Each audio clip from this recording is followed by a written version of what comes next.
خالص دین کو، بنیادی تعلیمات جو دین کے ہیں، سب سے پہلی ٹیچنگ اللہ کے نبی صلی اللہ علیہ وسلم کی کیا ہے؟ اعبدوا اللہ ولا تشرکوا بہ شیئا۔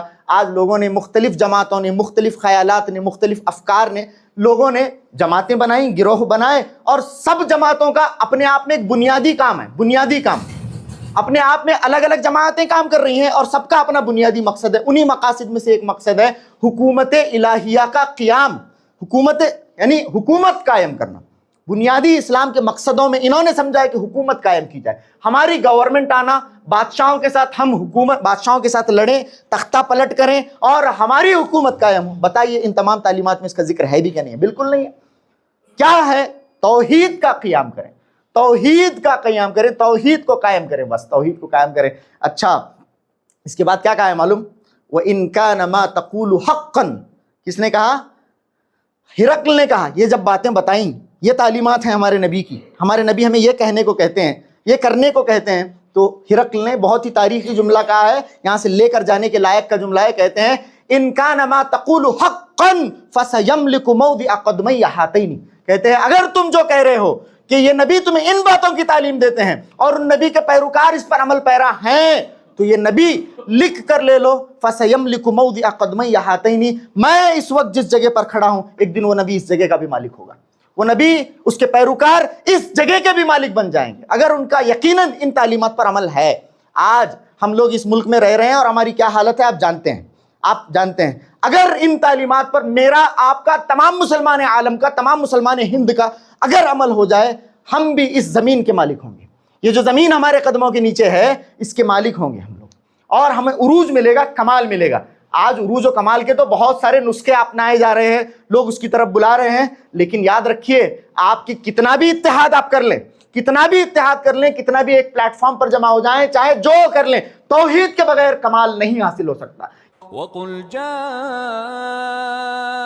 الْحَقُّ وَزَهَقَ الْبَاطِلُ إِنَّ الْبَاطِلَ كَانَ زَهُوقًا ومن يضلله فلا هادي له واشهد ان لا اله الا الله وحده لا شريك له واشهد ان محمدا عبده ورسوله يا ايها الذين امنوا اتقوا الله حق تقاته ولا تموتن الا وانتم مسلمون يا ايها الناس اتقوا ربكم الذي خلقكم من نفس واحده وخلق منها زوجها وبث منهما رجالا كثيرا ونساء واتقوا الله الذي تساءلون به والأرحام إن الله كان عليكم رقيبا يا أيها الذين آمنوا اتقوا الله وقولوا قولا سديدا يصلح لكم أعمالكم ويغفر لكم ذنوبكم ومن يطع الله ورسوله فقد فاز فوزا عظيما أما بعد فإن خير الحديث كتاب الله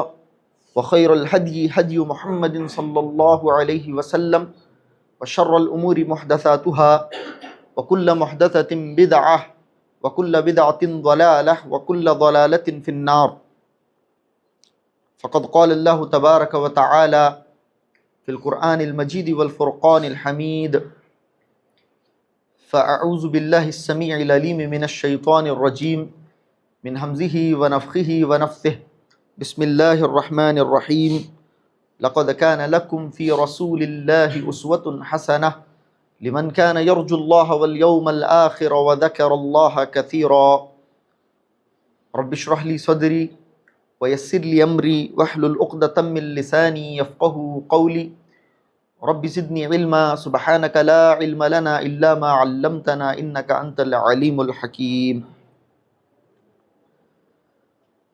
معزز حاضرین، ہر قسم کی تعریف، بزرگی، بڑائی، کبریائی، برتری اللہ رب العالمین کے لیے لائق و زیبا ہیں، اور درود و سلام ہو نبی آخر الزماں محمد مصطفیٰ صلی اللہ علیہ وآلہ وسلم کی ذات اقدس پر۔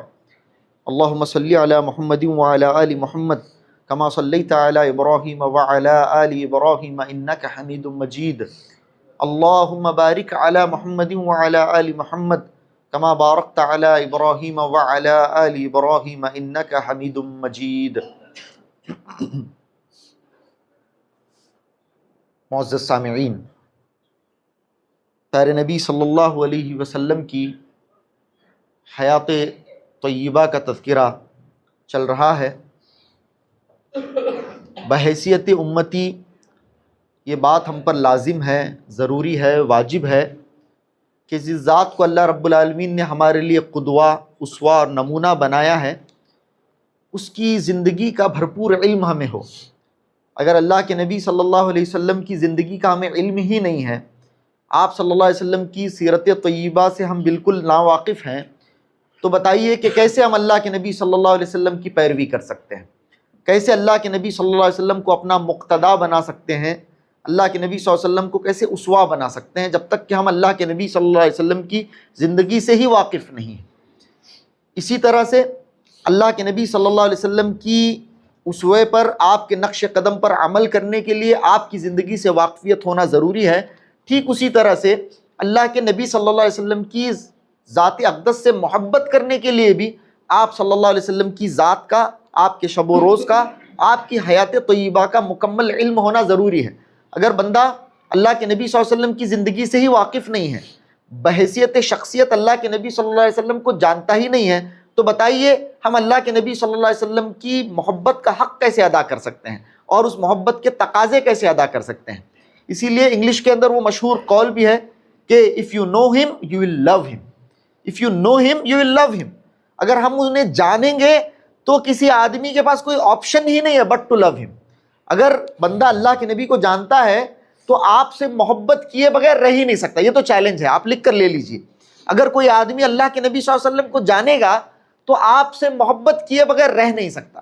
آدمی اپنے ذہن کو خالی کر کے، چاہے اس کا تعلق کسی بھی مذہب سے ہے دنیا کے، اگر بلا کسی مائنڈ سیٹ کے یا پریجوڈس کے یا پری کنسیوڈ نوشن کے اللہ کے نبی صلی اللہ علیہ وسلم کے متعلق اگر وہ عادلانہ طور پر مطالعہ کرتا ہے اور آپ کی ذات کو جاننے کی کوشش کرتا ہے، تو اس کے پاس اللہ کے نبی صلی اللہ علیہ وسلم کی ذات سے محبت کرنے کے علاوہ کوئی چارہ نہیں ہے۔ یہ ہمارا دعویٰ ہے، یہ اللہ کے نبی صلی اللہ علیہ وسلم ہے، سبحان اللہ۔ تو خیر، ہم لوگ بھی مسلسل یہی کوشش کر رہے ہیں کہ اللہ کے نبی صلی اللہ علیہ وسلم کی جان، آپ صلی اللہ علیہ وسلم کی ذات کو جانیں۔ آپ صلی اللہ علیہ وسلم کی سیرت کا مطالعہ اسی لیے ہونا چاہیے کہ آپ صلی اللہ علیہ وسلم کی ذات طیبہ کو، آپ کی شخصیت کو جانیں، تاکہ اپنی زندگی کو اللہ کے نبی صلی اللہ علیہ وسلم کی زندگی کے مطابق ڈھالنے کی ہم کوشش کریں۔ اور یقیناً یہ بات بھی ہم دعوے کے ساتھ کہہ سکتے ہیں کہ اللہ کے نبی صلی اللہ علیہ وسلم کی ذات کا، آپ صلی اللہ علیہ وسلم کی سیرت طیبہ کا اس زبان سے تو کوئی حق ادا نہیں کر سکتا ہے، بس کوشش کی جا سکتی ہے، یہی کوشش ہم کرنے کی کوشش کر رہے ہیں۔ خیر، آپ صلی اللہ علیہ وسلم سے متعلق بہت ساری باتیں، خاص طور سے حدیث ہرقل سے متعلق آپ کے سامنے آئیں۔ ابو سفیان کا اور شاہ روم ہرقل کا مکالمہ، ایک خاص سوال، اس کا تجزیہ میں پیش کرنے کی کوشش کروں گا۔ ہرقل نے، دیکھیے میں نے آپ کے سامنے اس سے پہلے بھی بتایا ہے کہ یہ صرف بادشاہ نہیں ہے، یہ اپنے آپ میں ذی علم شخصیت تھا، اسے کتاب کا گہرا علم تھا، نصرانی تھا، کتاب کا گہرا علم تھا، بہت زیادہ صاحب فہم و فراست یہ آدمی تھا۔ اس کے ایک ایک سوال کے پیچھے بہت زیادہ حکمتیں پوشیدہ تھیں۔ اب آخر میں ان تمام سوالات کے بعد وہ ابو سفیان سے ایک سوال کرتا ہے، ماذا یأمرکم، ماذا یأمرکم، اچھا یہ نبی تو آپ کے درمیان آ چکے ہیں، وہ تمہیں کس چیز کا حکم دیتے ہیں؟ ماذا یأمرکم، یہ نبی تمہیں کس چیز کا حکم دیتے ہیں؟ اس کا مطلب یہ معلوم ہو سب سے پہلے تو کہ یہ بادشاہ جانتا ہے کہ نبی آئے ہیں تو حکم ضرور لائے ہوں گے، حکم چلتا ہی نبی کا ہے، اللہ رب العالمین کی طرف سے اللہ کا حکم چلتا ہے، اور اس حکم کا نفاذ اور اس حکم کی تشہیر، اس حکم کی اشاعت اور اس حکم کی تبلیغ نبی کے ذمے ہوتی ہے۔ تو اب نبی ہیں تو ایسا ہو ہی نہیں سکتا ہے کہ کسی چیز کا حکم نہ دیں، اور یہ نبی کا حکم ہی ہوتا ہے جو امت پر لازم ہوتا ہے، اس کی پیروی، اس کی اتباع، اس کا ماننا امت کے لیے ضروری ہے۔ تو اس نے یہ تمام چیزوں کو پوچھنے کے بعد، ورنہ اگر ان تمام چیزوں کے اندر نبی صلی اللہ علیہ وسلم کی ذات اسے لگتا تھا کہ نبی ہے ہی نہیں تو یہ آگے کا سوال پوچھتا تھا بھی نہیں۔ تو اب اس نے جبکہ یہ جان لیا ہے کہ محمد صلی اللہ علیہ وسلم یقیناً نبی ہے، کیونکہ یہ تمام اوصاف حمیدہ سے متصف صرف ایک نبی کی ہی ذات ہو سکتی ہے، تو اس نے کہا ماذا یأمرکم، وہ تمہیں کس چیز کا حکم دیتے ہیں؟ یہ ہمیں سننے کی ضرورت ہے، آج کے خطبے کا یہی ٹیک اوے ہے۔ نبی صلی اللہ علیہ وسلم کس چیز کا حکم تمہیں دیتے ہیں، کس چیز کا امر تمہیں دیتے ہیں؟ اور قبل اس کے کہ وہ امر میں آپ کو بتاؤں، وہ امر میں آپ کو بتاؤں، ابو سفیان کا جواب میں آپ کے سامنے پیش کروں۔ قرآن مجید کی یہ مشہور آیت کریمہ اپنے ذہن میں رکھ لیجئے، فَلْيَحْذَرِ الَّذِينَ يُخَالِفُونَ عَنْ أَمْرِهِ أَن تُصِيبَهُمْ فِتْنَةٌ أَوْ يُصِيبَهُمْ عَذَابٌ أَلِيمٌ۔ ان لوگوں کو ڈرنا چاہیے، آپ کو ڈرنا چاہیے، مجھے ڈرنا چاہیے، تمام مسلمانوں کو، عالم کے ڈرنا چاہیے۔ فَلْيَحْذَرِ الَّذِينَ يُخَالِفُونَ عَنْ أَمْرِهِ، جو اللہ کے نبی صلی اللہ علیہ وسلم کے امر کی مخالفت کرتے ہیں، اللہ کے نبی صلی اللہ علیہ وسلم کے حکم کی مخالفت کرتے ہیں، ان کو ڈرنا چاہیے ان تصیبہم فتنہ، کہ کہیں وہ کسی فتنے میں نہ گر جائیں، او یصیبہم عذاب علیم، کہیں کسی دردناک عذاب میں مبتلا نہ ہو جائیں۔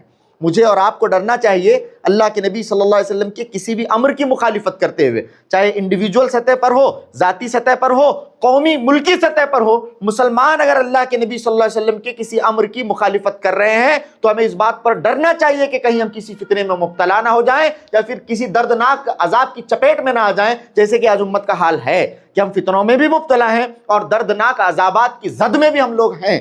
کیوں؟ اس کا واحد وجہ کہ ہم اللہ کے نبی صلی اللہ علیہ وسلم کے احکامات کو، آپ صلی اللہ علیہ وسلم کے فرامین کو، آپ صلی اللہ علیہ وسلم کے حکموں کو پس پشت ڈال چکے ہیں۔ تو یہاں پر پوچھا گیا ماذا یأمرکم، وہ تمہیں کس چیز کا حکم دیتے ہیں؟ وہ حکم سننے سے پہلے یہ آیت میں نے آپ کے سامنے پڑھی، کیونکہ وہ حکم اب آپ کے سامنے آنے والے ہیں، وہ حکم آنے والے ہیں، اور آج اس مسجد سے باہر جانے سے پہلے ان احکامات پر ہمارا بنیادی طور پر عمل ضروری ہے۔ اسی لیے سیرت کا پیغام آپ کی طرف پہنچایا جا رہا ہے۔ ہماری اپنی زندگی کو ہم ٹٹولیں کہ یہ جو احکامات یہاں پر بیان کیے جا رہے ہیں، اللہ کے نبی صلی اللہ علیہ وسلم کے یہ جو فرامین یہاں پر بیان کیے جا رہے ہیں، میری زندگی میں اس پر عمل ہے کہ نہیں ہے؟ اگر نہیں ہے تو کہیں نہ کہیں میں فتنے میں ملوث ہو جاؤں گا، کہیں نہ کہیں کسی دردناک عذاب میں دنیا میں بھی مبتلا ہو جاؤں گا، اور آخرت میں بھی عذاب سے میں بچ نہیں پاؤں گا اگر اللہ کے نبی صلی اللہ علیہ وسلم کے امور کی، آپ صلی اللہ علیہ وسلم کے احکامات کی نافرمانی میرے زندگی میں ہے۔ اچھا، کیا احکامات ہیں؟ اور ایک چیز یہاں پر غور کرنے کی ہے، ابو سفیان مسلمان نہیں ہے، ابو سفیان مسلمان نہیں ہے، ابو سفیان اب بتانے والے ہیں، ابو سفیان ان احکامات کو بتانے والے ہیں۔ اچھا، اللہ کے نبی کی مجلسوں میں بیٹھے نہیں ہیں، اللہ کے نبی صلی اللہ علیہ وسلم کے درس میں بیٹھے نہیں ہیں، آپ صلی اللہ علیہ وسلم کی زبان سے تعلیمات انہوں نے سنے نہیں ہیں۔ اب جو یہاں پر ابو سفیان بتائیں گے، جو بات بتائیں گے، ماذا یأمرکم، وہ تمہیں کس چیز کا حکم دیتے ہیں، تو ابو سفیان اب کہنے والے ہیں قلت یقول، میں کہتا ہوں کہ وہ کہتے ہیں۔ کس چیز کا حکم دیتے ہیں؟ جو حکم دیتے ہیں، ابو سفیان ایک کافر ہونے کے باوجود یہ بات بتا رہے ہیں۔ کیا مطلب ہے اس کا؟ یہ ہے کہ یہ جو تعلیمات ہیں یہ اسلام کی بنیادی تعلیمات ہیں، جو کہ کافروں کو بھی معلوم ہے، مسلمانوں کو نہیں بلکہ کافروں کو بھی معلوم ہے، ایسی تعلیمات ہیں۔ اچھا، ایک یہ چیز۔ دوسری چیز، ابو سفیان کو جو کہ مسلمان بھی نہیں ہے، یہ تعلیمات کیسے معلوم ہوئی؟ کیسے معلوم ہوئی؟ کیونکہ وہ تو مسلمانوں کی مجلسوں میں بیٹھے نہیں، مسلمانوں سے انہوں نے یہ تعلیمات سنے نہیں، بلکہ کئی سالوں تک، 13 سال مکے میں، اور اس کے بعد اب تک ان لوگوں نے مسلمانوں کو ان تعلیمات پر عمل پیرا ہوتے ہوئے دیکھا ہے۔ نبی صلی اللہ علیہ وسلم کی باتوں سے تو بھاگتے ہیں، آپ صلی اللہ علیہ وسلم کی مجلسوں سے بھاگتے ہیں، آپ صلی اللہ علیہ وسلم کی باتیں سننے سے تو انہیں فرصت آج تک ملی نہیں ہے، لیکن ہاں، اللہ کے نبی صلی اللہ علیہ وسلم was the embodiment of his own teaching۔ یاد رکھ لیجئے کہ اللہ کے نبی صلی اللہ علیہ وسلم اپنے تمام تعلیمات کی ایمبوڈیمنٹ تھے۔ آپ صلی اللہ علیہ وسلم چلتے پھرتی تعلیمات تھی۔ آپ صلی اللہ علیہ وسلم کے تعلیمات کا تعلق صرف زبانوں سے نہیں تھا، آپ صلی اللہ علیہ وسلم کسی کو حکم دیں اور خود اس سے دور رہے، ایسا نہیں تھا۔ آپ صلی اللہ علیہ وسلم جو تعلیمات لوگوں کو دیتے تھے، چلتے پھرتے آپ صلی اللہ علیہ وسلم ان تعلیمات کا مجسم ہوا کرتے تھے۔ لوگ اللہ کے نبی صلی اللہ علیہ وسلم کے تعلیمات کو آپ کی زبان سے کم بلکہ آپ کے اخلاق سے زیادہ جانتے تھے۔ تو یہاں پر ابو سفیان جو کہ ایک مسلمان بھی نہیں ہے، ایک مسلمان نہیں ہے، انہوں نے اللہ کے نبی صلی اللہ علیہ وسلم کے خصوصی تعلیمات کا ذکر فرمایا۔ وہ تمہیں کس چیز کا حکم دیتے ہیں؟ کہا قلت، میں نے کہا بادشاہ کو، یقول، وہ کہتے ہیں، سبحان اللہ، سبحان اللہ، یہی ہماری دعوت ہے، یہی ہماری دعوت ہے، اللہ کے نبی صلی اللہ علیہ وسلم کی یہی تعلیمات ہیں۔ تمام کے تمام انبیاء جن کو اللہ رب العالمین نے مبعوث فرمایا، ان کی سب سے پہلی دعوت یہی ہے، یقول اعبدوا اللہ ولا تشرکوا بہ شیئا۔ وہ کہتے ہیں کہ اللہ کی عبادت کرو اور اس کی ذات میں کسی کو شریک نہ کرو۔ سبحان اللہ، یہ تعلیم ہے اللہ کے نبی صلی اللہ علیہ وسلم کی۔ آپ صلی اللہ علیہ وسلم کی بعثت کا مقصد عین یہی ہے۔ آپ صلی اللہ علیہ وسلم کے علاوہ جتنے بھی انبیاء اکرام کو اللہ رب العالمین نے منتخب کیا، مبعوث کیا وہ یہی تعلیم لے کر آئے۔ سب سے پہلی تعلیم اگر نبی اکرم صلی اللہ علیہ وسلم کی کوئی ہے تو وہ یہی تعلیم ہے، اعبدوا اللہ ولا تشرکوا بہ شیئا، اس ذات واحد کی عبادت کی جائے، اس کی ذات میں کسی کو شریک نہیں کیا جائے، کسی کو بھی شریک نہیں کیا جائے۔ ہر قسم کے شرک سے بیزارگی کا اعلان ہم کرتے ہیں، ہر قسم کے شرک سے ہم بیزاری کا اعلان کرتے ہیں، اور ہماری زندگی میں اس بات کا خیال رکھا جائے کہ کسی قسم کا شرک چاہے چھوٹا ہو چاہے بڑا ہو ہماری زندگیوں میں سرایت اور دخول نہ کرنے پائے۔ یہ ہمارے نبی صلی اللہ علیہ وسلم کی سب سے بنیادی تعلیم ہے، اعبدوا اللہ ولا تشرکوا بہ شیئا۔ وہ ہمیں کہتے ہیں اللہ کی ذات میں کسی کو شریک نہ کرو، اللہ کی ذات واحد کو مانو۔ سبحان اللہ، سب سے پہلی تعلیم اعبدوا اللہ ولا تشرکوا بہ شیئا، سب سے پہلی تعلیم ہے یہ۔ اس کے بعد کیا کہتے ہیں اللہ کے نبی صلی اللہ علیہ وسلم؟ دوسری تعلیم وَاتْرُكُوا مَا يَقُولُ آبَاؤُكُمْ، وَاتْرُكُوا مَا يَقُولُ آبَاؤُكُمْ، چھوڑ دو ان ساری چیزوں کو جو تمہارے باپ دادا کہتے ہیں، تمہارے باپ دادا کے طریقوں کو، تمہارے باپ دادا کے اعمال کو، افکار کو، اقوال کو، نظریات کو چھوڑ دو اگر ان کا تعلق دین اسلام سے اور اللہ کے نبی صلی اللہ علیہ وسلم سے اور قرآن و حدیث سے نہیں ہے تو ورنہ تو اطاعت کی جا سکتی ہے، اس میں کوئی شک نہیں ہے۔ اور سب سے زیادہ اگر سب سے زیادہ ہمارے حسن سلوک کا کوئی مستحق ہے اور سب سے زیادہ اللہ اور اس کے رسول کی بعد کسی کی اطاعت کی جانی چاہیے تو والدین کی اطاعت ہے، یقیناً اس میں کوئی شک نہیں ہے۔ لیکن اگر والدین کی باتیں، اگر والدین کا حکم اللہ اور اس کے رسول کے حکم کے مخالف ہے، وَاتْرُكُوا مَا يَقُولُ آبَاؤُكُمْ، بالکل اللہ کے نبی صلی اللہ علیہ وسلم نے فرمایا، اور یہ آپ صلی اللہ علیہ وسلم کی بنیادی تعلیمات میں سے ہے، اور اسی لیے اللہ کے نبی صلی اللہ علیہ وسلم ان تمام عرب و عجم کے دشمن بن بیٹھے کہ آپ صلی اللہ علیہ وسلم نے کہا وَاتْرُكُوا، جن کو اپنے آبا پر، اپنے اجداد پر، اپنے بڑوں پر، اپنے خاندان پر بڑا تعصب ہوا کرتا تھا، اور اپنے اپنوں کے معاملے میں یہ لوگ بہت گہری شدت رکھتے تھے ان کی محبت اور عقیدت میں۔ اللہ کے نبی صلی اللہ علیہ وسلم آئے اور روز اول ہی اللہ کے نبی صلی اللہ علیہ وسلم نے کہا وَاتْرُكُوا مَا يَقُولُ آبَاؤُكُمْ، چھوڑ دو ان تمام باتوں کو جو تمہارے باپ دادا کہتے ہیں۔ ہاں، اگر تمہارے باپ دادا کی بات اللہ اور اس کے رسول کی بات کے موافق ہے، اگر تمہارے باپ دادا جو کہتے ہیں وہ اللہ اور اس کے رسول صلی اللہ علیہ وسلم جو کہتے ہیں اس سے میل کھاتا ہے، تب تو یقیناً تمہیں چاہیے کہ تم اپنے باپ دادا کی اطاعت کرو، ورنہ اپنے باپ دادا کو چھوڑ دو۔ آج امت کا المیہ ہی یہی ہے، اپنے بڑوں کے پیچھے پڑھ کر، اپنے باپ داداؤں کے پیچھے پڑھ کر امت جس طرح سے دہانے پر آ گئی ہے تباہی کے، آپ اور میرے آنکھوں سے یہ چیز مخفی نہیں ہے۔ ہر چیز اپنے بڑے، اپنے مولوی، اپنے ملا اور جو لوگ اس سے پہلے گزر چکے ہیں یا پھر جو موجود ہیں انہیں گمراہ کر رہے ہیں، اور ایسی تعلیمات، نعوذ باللہ، ایسی تعلیمات پیش کر رہے ہیں جن کا قرآن و حدیث سے سرے سے کوئی تعلق نہیں، نعوذ باللہ، نعوذ باللہ من ذالک۔ آپ صرف انٹرنیٹ پر اور یہاں وہاں تھوڑا آپ اتنا ٹائپ کیجئے غوث اعظم کی کرامات، بس غوث اعظم کی کرامات، حضرت شیخ عبد القادر جیلانی جو کہ اپنے آپ میں موحد تھے، اور سبحان اللہ ان کی توحید کا چرچا پوری دنیا میں ہے، اور آپ ان کی کتاب میں ان کی تعلیمات کو روشن انداز میں پڑھ سکتے ہیں، اس میں کوئی شک نہیں ہے، بالکل واضح ہیں۔ لیکن اگر آپ کا موڈ خراب ہے، اگر آپ کا موڈ آف ہے، تھوڑا آپ پریشان ہیں، آپ چاہتے ہیں کہ آپ کے دماغ کو تھوڑا ڈائیورٹ کریں، تھوڑا فریش فیل کریں، تو آپ فون لیجئے، کمپیوٹر لیجئے، وہاں پر یہ ٹائپ کیجئے۔ اس کے بعد میں کہتا ہوں جو آدمی راسخ فی العقیدہ ہے، جس کا عقیدہ مضبوط ہے، وہ اس کی ہنسی رکے گی نہیں، نعوذ باللہ، اس کی ہنسی رکے گی نہیں۔ ایسی باتیں بعض دفعہ تو ہنسی آئے گی، بعض دفعہ ان کی عقل پر ماتم کرنے کو جی چاہے گا۔ کیسے عقیدے، نعوذ باللہ، کیسے یہ تو نصرانیوں نے اور یہودیوں نے حضرت عزیر علیہ السلام کو، حضرت عیسیٰ علیہ السلام کو اللہ کا بیٹا بنایا، ورنہ یہاں پر نعوذ باللہ اللہ کا ثانی بنا دیا گیا ہے، نعوذ باللہ اللہ کا ثانی بنا دیا گیا ہے۔ رونے کا مقام ہے، خون کے آنسو رونے کا مقام ہے، اور اس پر ترا یہ کہ ایسی بات اور ایسے عقائد رکھنے والا امت کے بارے میں یہ سمجھتا ہے کہ سب گستاخ ہیں، سب گستاخ ہیں، سب بدعقیدہ ہیں، سب خارجی ہیں، اور یہ مسلمان ہیں جس کے یہ عقائد ہیں، نعوذ باللہ من ذالک۔ تو یہ معاملہ وَاتْرُكُوا مَا يَقُولُ آبَاؤُكُمْ، تمہارے باپ دادا جو کہتے ہیں اسے چھوڑ دو، تمہارے باپ دادا، تمہارے بڑے جو کہتے ہیں، جن باتوں کا کتاب و سنت سے کوئی تعلق نہیں ہے، وہ چھوڑ دو۔ ہاں، لیکن اگر تمہارے باپ دادا راسخ فی العقیدہ ہیں، راسخ فی العلم ہیں، اور صحیح عقیدے پر ہیں، ان کی بات مانو، ان کی اتباع کرو۔ اچھا، اگر کوئی آدمی اپنے باپ دادا کی اتباع کرتا ہے جو کہ صحیح العقیدہ ہیں، کتنی بڑی بات ہے۔ اللہ رب العالمین نے فرمایا والذین آمنوا واتبعتهم ذریتهم بایمان، سبحان اللہ، اللہ رب العالمین نے فرمایا جو لوگ ایمان لائے اور ان کی ذریت نے ایمان میں ان کی پیروی کی، ان کی ذریت نے ایمان میں ان کی پیروی کی، اللہ فرماتا ہے واتبعتهم ذریتهم بایمان الحقنا بہم ذریتہم وما التناہم من عملہم شیئا۔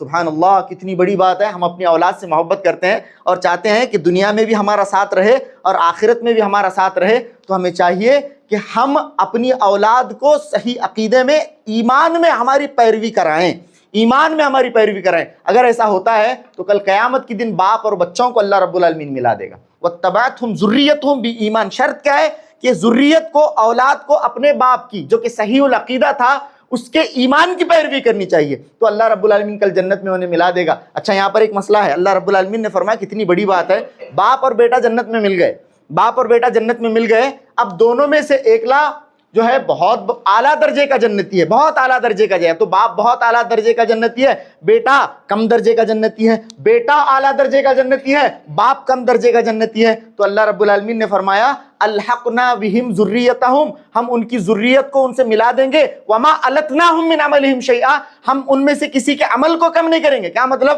اگر باپ بہت اعلیٰ درجے کا جنتی ہے، بیٹا چھوٹے درجے کا جنتی ہے، تو باپ کو نیچے نہیں لایا جائے گا، بیٹے کو اوپر کر دیا جائے گا، تاکہ تو اپنے باپ کے ایمان کی وجہ سے، اس کے صحیح عقیدے کی وجہ سے جنت میں اس کے درجات پا جا، کسی کو کم اللہ رب العالمین نہیں کرے گا۔ تو ہمیں چاہیے کہ اپنے والدین کی باتوں کو چھوڑیں جن کا تعلق کتاب و سنت سے نہیں ہے، اللہ اس کے رسول کی باتوں سے نہیں ہے، ورنہ اگر باپ دادا صحیح عقیدے والے ہیں تو اولاد کو چاہیے کہ وہ ان کی اچھی پیروی کریں، تاکہ دنیا کے اندر تو ہمارا ساتھ ہے ہی ہے، آخرت میں بھی باپ بچوں کا ایک دوسرے کے ساتھ قائم رہے۔ سبحان اللہ۔ تو یہاں پر یہ بات کہی گئی، یہ بات کہی گئی وَاتْرُكُوا مَا يَقُولُ آبَاؤُكُمْ، یہ دو باتیں، اعبدوا اللہ ولا تشرکوا بہ شیئا وَاتْرُكُوا مَا يَقُولُ آبَاؤُكُمْ، نبی صلی اللہ علیہ وسلم ہمیں یہ کہتے ہیں۔ اچھا، پھر وَيَأْمُرُنَا، اور وہ ہمیں حکم دیتے ہیں، اور وہ ہمیں حکم دیتے ہیں، کس چیز کا حکم دیتے ہیں؟ پہلی بات تو دو باتیں آپ کے سامنے آئیں، یہ کون کہہ رہا ہے؟ میں پھر سے دوہرا رہا ہوں، یہ کافر کہہ رہا ہے، یعنی ایک کافر کو مسلمانوں کی یہ تعلیمات واضح طور پر معلوم ہے، کسے؟ کافر کو۔ آج ایک کافر بھی اگر آئے، کوئی غیر مذہبی بھی آئے، مسلمانوں کے متعلق اس کا یہ خیال ہونا چاہیے کہ مسلمان کون لوگ ہیں بھائی؟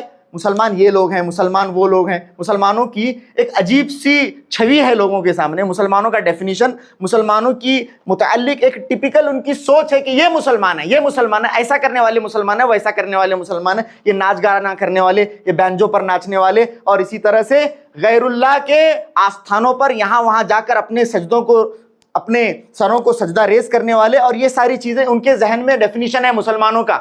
ورنہ ہونا تو یہ چاہیے تھا، جہاں پر یہاں ابو سفیان ایک کافر ہیں، ابھی مسلمان نہیں ہوئے، وہ مسلمانوں کے بارے میں کیا خیال رکھتے ہیں؟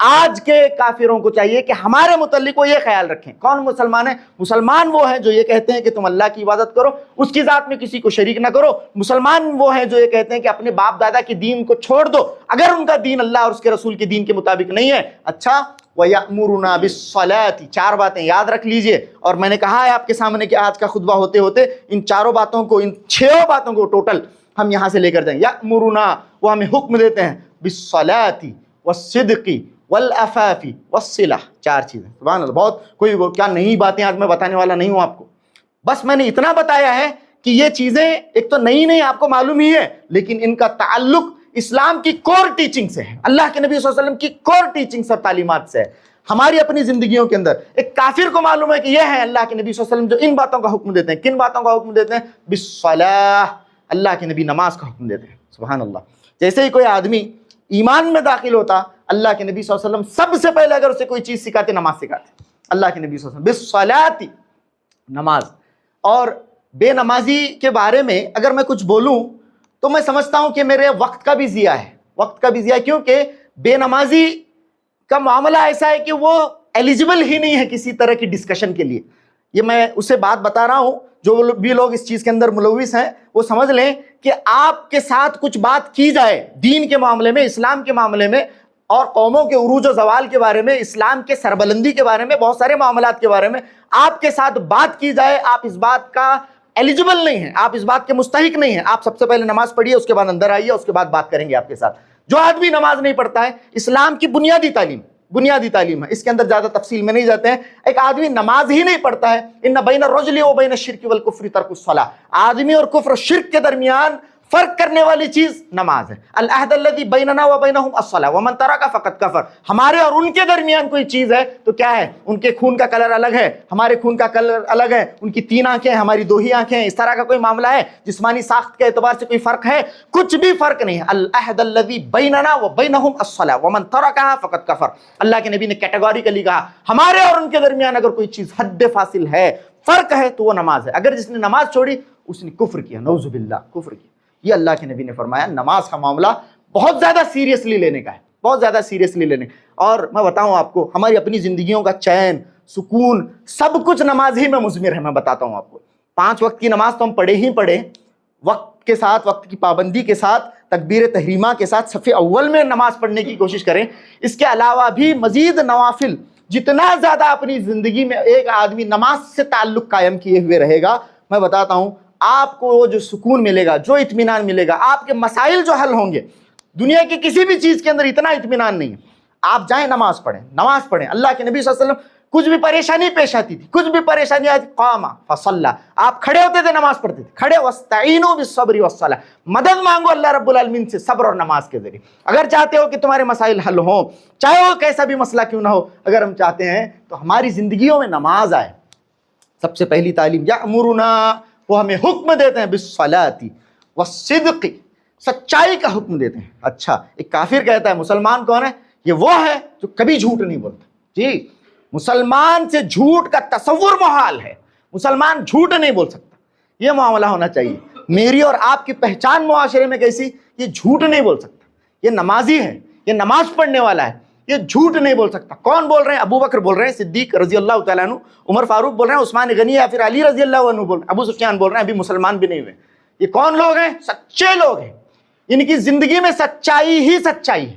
سراپا اللہ کے نبی صلی اللہ علیہ وسلم صدق تھے، صدق تھے اللہ کے نبی صلی اللہ علیہ وسلم. سر سے پیر تک اللہ کے نبی صلی اللہ علیہ وسلم سچائی ہی سچائی تھی. آپ صلی اللہ علیہ وسلم سے کبھی کسی نے جھوٹ کا مشاہدہ نہیں کیا، جھوٹ کا تجربہ اللہ کے نبی صلی اللہ علیہ وسلم سے نہیں کیا. تو یہ کہا یأمرنا بالصلاۃ والصدق والعفاف. اللہ کے نبی صلی اللہ علیہ وسلم ہمیں عفاف کا حکم دیتے ہیں، پاک دامنی کا حکم دیتے ہیں، عفاف کا حکم دیتے ہیں، عفت کا حکم دیتے ہیں. یہ اسلام کی بنیادی تعلیم ہے میرے بھائی، بنیادی تعلیم ہے. پاک دامنی کیا ہے؟ عفاف کیا ہے؟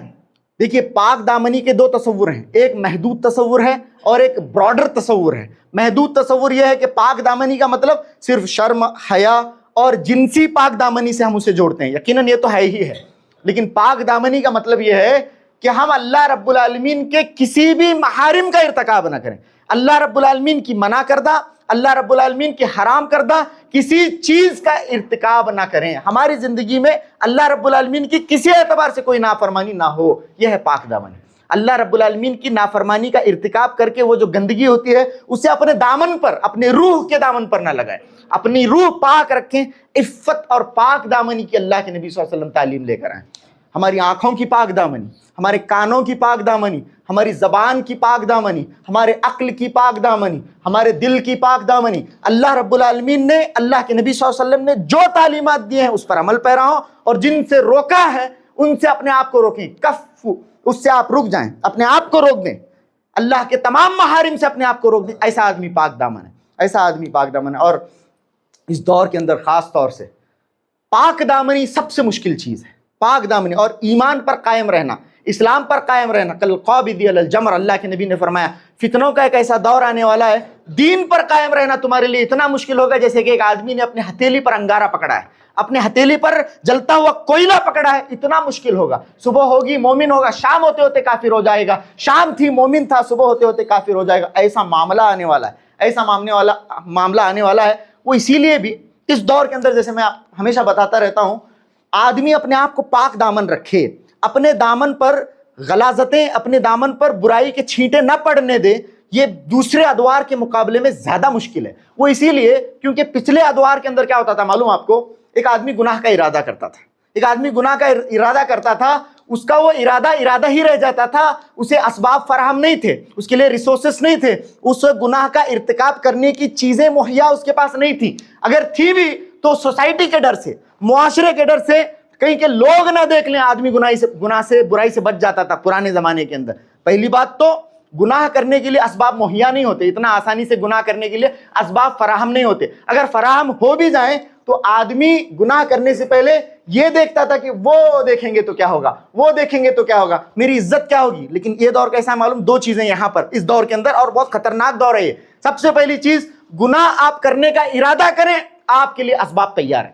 گناہ کے اسباب آپ کے لیے تیار ہیں، آپ کے فنگر ٹپس پر آپ کے چند قدموں چلنے کی دیر ہے، بس آپ کے لیے گناہ کے اسباب فراہم ہیں. ایک چیز.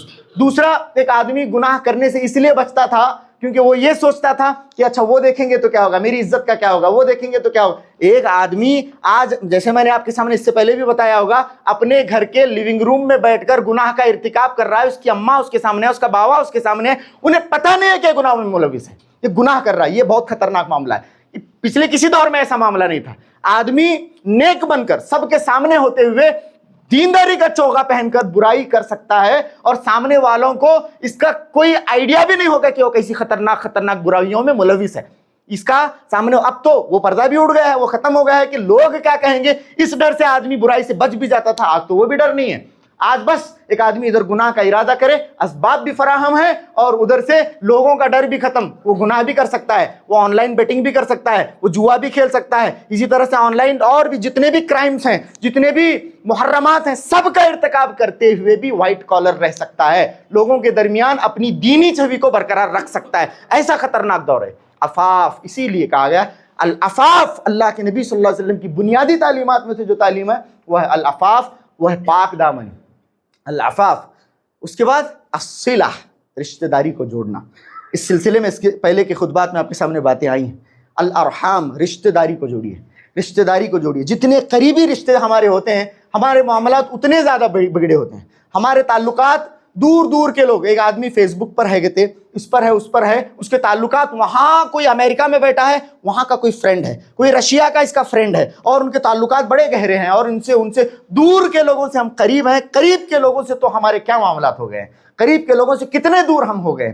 اور جتنا قریبی رشتہ ہوتا ہے، ارحام کا تعلق رحم سے ہے. رحم بولے تو رحم یعنی کوک یعنی آپ جس کوک میں تھے کوئی اسی کوک میں تھا. آپ جس کوک میں 9 مہینے تھے کوئی اسی کوک میں 9 مہینے رہ کر آیا ہے. آپ جس کوک میں 9 مہینے تھے کوئی اسی کوک میں 9 مہینے رہ کر آئی ہے. کون؟ آپ کی بہن ہے. کون؟ آپ کا بھائی ہے. ہمارے معاملات دیکھیے ہمارے بھائیوں کے ساتھ کیسے ہیں. جہاں پر 4 5 بھائی ہیں، کون سے بھائی کی کس بھائی سے بن کر ہوتی ہے، بن کر آتی. ارحام، جن کا تعلق رحم مادر سے ہے، ماں کے پیٹ سے ہے، یہ رشتے ہم نے پامال کر دیے ہیں. سب سے زیادہ جھگڑے بھائی کے ہوتے ہیں، بھائی بہن کے ہوتے ہیں، اور بھائی اس طرح کے سارے معاملات ہمارے بگڑے ہوئے ہیں. اللہ کے نبی صلی اللہ علیہ وسلم کی بنیادی تعلیمات میں سے، جو کہ ایک کافر کہہ رہا ہے، یہ نبی صلی اللہ علیہ وسلم ہمیں صلہ رحمی کی تعلیم دیتے ہیں. کس کی تعلیم دیتے ہیں؟ صلہ، یعنی رشتہ داری کو جوڑنے کی تعلیم دیتے ہیں. سبحان اللہ، یہ ہیں اللہ کے نبی صلی اللہ علیہ وسلم کی بنیادی تعلیمات. آپ بتائیے، ہمارا تو معاملہ یہی ہے کہ ہم خالص دین کو لوگوں تک پہنچانے والے، خالص دین کو، بنیادی تعلیمات جو دین کے ہیں، سب سے پہلی ٹیچنگ اللہ کے نبی صلی اللہ علیہ وسلم کی کیا ہے؟ اعبدوا اللہ ولا تشرکوا بہ شیئا. آج لوگوں نے، مختلف جماعتوں نے، مختلف خیالات نے، مختلف افکار نے، لوگوں نے جماعتیں بنائیں، گروہ بنائے، اور سب جماعتوں کا اپنے آپ میں ایک بنیادی کام ہے. بنیادی کام اپنے آپ میں، الگ الگ جماعتیں کام کر رہی ہیں اور سب کا اپنا بنیادی مقصد ہے. انہی مقاصد میں سے ایک مقصد ہے حکومت الہیہ کا قیام. حکومت یعنی حکومت قائم کرنا. بنیادی اسلام کے مقصدوں میں انہوں نے سمجھا ہے کہ حکومت قائم کی جائے. ہماری گورنمنٹ آنا، بادشاہوں کے ساتھ ہم بادشاہوں کے ساتھ لڑیں، تختہ پلٹ کریں اور ہماری حکومت قائم ہو. بتائیے ان تمام تعلیمات میں اس کا ذکر ہے بھی کہ نہیں ہے؟ بالکل نہیں ہے. کیا ہے؟ توحید کا قیام کریں، توحید کا قیام کریں، توحید کو قائم کریں، بس توحید کو قائم کریں. اچھا، اس کے بعد کیا کہا ہے معلوم؟ وَإِن كَانَ مَا تَقُولُ حَقًّا. کس نے کہا؟ ہرقل نے کہا. یہ جب باتیں بتائیں، یہ تعلیمات ہیں ہمارے نبی کی، ہمارے نبی ہمیں یہ کہنے کو کہتے ہیں، یہ کرنے کو کہتے ہیں، تو ہرقل نے بہت ہی تاریخی جملہ کہا ہے، یہاں سے لے کر جانے کے لائق کا جملہ ہے. کہتے ہیں ان کان ما تقول حقا فسيملك موضع قدمي هاتين. کہتے ہیں اگر تم جو کہہ رہے ہو کہ یہ نبی تمہیں ان باتوں کی تعلیم دیتے ہیں اور ان نبی کے پیروکار اس پر عمل پیرا ہیں، تو یہ نبی لکھ کر لے لو، فَسَيَمْلِكُ مَوْضِعَ قَدْمَيَّ هَاتَيْنِ. میں اس وقت جس جگہ پر کھڑا ہوں، ایک دن وہ نبی اس جگہ کا بھی مالک ہوگا، وہ نبی، اس کے پیروکار اس جگہ کے بھی مالک بن جائیں گے اگر ان کا یقیناً ان تعلیمات پر عمل ہے. آج ہم لوگ اس ملک میں رہ رہے ہیں اور ہماری کیا حالت ہے آپ جانتے ہیں. آپ جانتے ہیں اگر ان تعلیمات پر میرا آپ کا تمام مسلمان عالم کا تمام مسلمان ہند کا اگر عمل ہو جائے، ہم بھی اس زمین کے مالک ہوں گے. یہ جو زمین ہمارے قدموں کے نیچے ہے اس کے مالک ہوں گے ہم لوگ، اور ہمیں عروج ملے گا، کمال ملے گا. آج عروج و کمال کے تو بہت سارے نسخے اپنائے جا رہے ہیں، لوگ اس کی طرف بلا رہے ہیں، لیکن یاد رکھیے آپ کی کتنا بھی اتحاد آپ کر لیں، کتنا بھی اتحاد کر لیں، کتنا بھی ایک پلیٹ فارم پر جمع ہو جائیں، چاہے جو کر لیں، توحید کے بغیر کمال نہیں حاصل ہو سکتا. یہ بات ہم ڈنکے کی چوٹ پر کہتے ہیں کہ توحید کے بغیر عروج نہیں مل سکتا. آپ سڑن کو انفیکشن کو جیسے کا ویسے رکھ کر اس پر کچھ پاؤڈر ڈال کے اسے پٹی کر دینے سے وہ زخم ٹھیک نہیں ہو جائے گا. اس کے روٹ کاز کو ٹریٹ کرنا پڑے گا. اس امت کے اندر جو بدعقیدگی گھس چکی ہے، اس امت کے مسائل کا وجہ وہی ہے، اور جب تک آپ اس امت کے عقیدوں کو درست نہیں کریں گے، آپ چاہے جو کریں اس امت کا حال ٹھیک ہونے والا نہیں ہے. چاہے اتنا بول کر ہم کتنے ہی بدنام کیوں نہ ہو جائیں، لوگ ہمیں کتنا ہی برا بھلا کہیں، لیکن یہ تو رہے گا. ہم کہیں گے توحید توحید توحید توحید. ہمارا بچہ ہماری نسلیں اس روئے ارض پر قیامت کی صبح تک توحید کی ہی دعوت دے گا انشاءاللہ. تو خیر، یہ ساری تعلیمات ہیں اللہ کے نبی صلی اللہ علیہ وسلم کی بنیادی تعلیمات ہیں، جس پر چلنے کے بعد شاہ ہرقل نے کہا وَإِن كَانَ مَا تَقُولُ حَقًّا فَسَيَمْلِكُ مَوْضِعَ قَدْمَيْ هَاتَيْنِ. سبحان اللہ. تو خیر، باتیں بہت ہیں، انشاءاللہ آنے والے خطبات میں آپ کے سامنے میں کرنے کی کوشش کروں گا. اللہ رب العالمین سے آخر میں دعا کرتے ہیں کہنے اور سننے سے زیادہ عمل کرنے کی توفیق عطا فرمائے. اللہ کے نبی علیہ الصلوۃ والسلام کی مذکورہ تعلیمات پر مکمل عمل پیرا ہونے کی اللہ رب العالمین ہم سب کو توفیق عطا فرمائے. وآخر دعوانا ان الحمد للہ رب العالمین وصلی اللہ علی نبینا محمد وآلہ وصحبہ وسلم تسلیما کثیرا.